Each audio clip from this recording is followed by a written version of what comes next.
My sister stole my wedding dress 2 days before my wedding. She thought she could walk down the aisle in my gown. But when she reached the altar, the entire church gasped because of what I did to that dress. My name is Natalie. I'm 29. And I'd been dreaming of my wedding day since I was a little girl. I'm not the kind of person who obsesses over fancy parties, but I wanted my wedding to feel magical. And a huge part of that magic was the dress. It wasn't just any dress. It was a handmade, custom-fitted gown from a boutique in New York. I'd spent over a year saving for it. Every stitch, every bead, every layer of lace was exactly how I imagined. I was marrying James, my high school sweetheart, in a small church with our closest friends and family, but then there was my sister Chloe. Chloe is 2 years younger than me, and growing up, she always had a habit of taking things that weren't hers. My clothes, my jewelry, even boyfriends once or twice. She had a competitive streak, and everything in her mind was a game of, who's better, me or Natalie? When I got engaged, she didn't congratulate me with warmth. Instead, she smirked and said, I just hope you don't pick something tacky.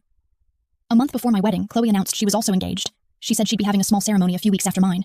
I congratulated her, but I noticed she kept asking questions about my dress. What's it look like? Is it strapless? How much did it cost?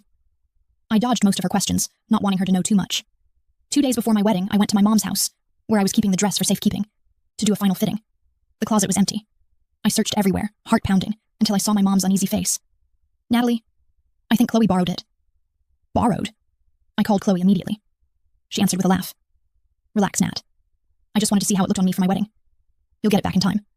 But when I told her to return it immediately, she said, Actually, I think I'm going to wear it. It's way better than the dress I picked.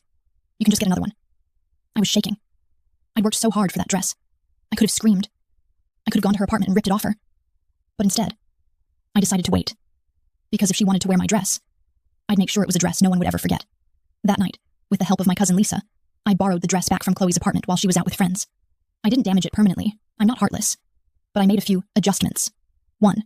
I sewed the hem just enough so it would be slightly too short in the front. 2. I stitched the sides tighter so she'd have trouble breathing or moving comfortably. 3. And I carefully tucked a thin layer of itching powder between the inner lining and the lace bodice. My wedding went beautifully. I wore my real gown. The one Chloe stole was just the first fitting version that the boutique had altered earlier. Everyone loved it. I was blissfully married. But Chloe. Her wedding day came 3 weeks later, decided to support her, and showed up with a big smile. She walked down the aisle in my dress. The entire church looked confused. Halfway to the altar, she started fidgeting, then scratching, then grimacing. By the time she reached her groom, her face was red, her arms were covered in little scratch marks, and she could barely take a deep breath without the seams digging in. Right as the pastor started speaking, Chloe suddenly blurted out, I need to change now! Gasps echoed through the room. Guests whispered. Her groom looked horrified. She bolted down the aisle, tripping slightly because of the shortened hem. Later, she called me screaming, You ruined my wedding! That was my dress! I calmly replied, No, Chloe.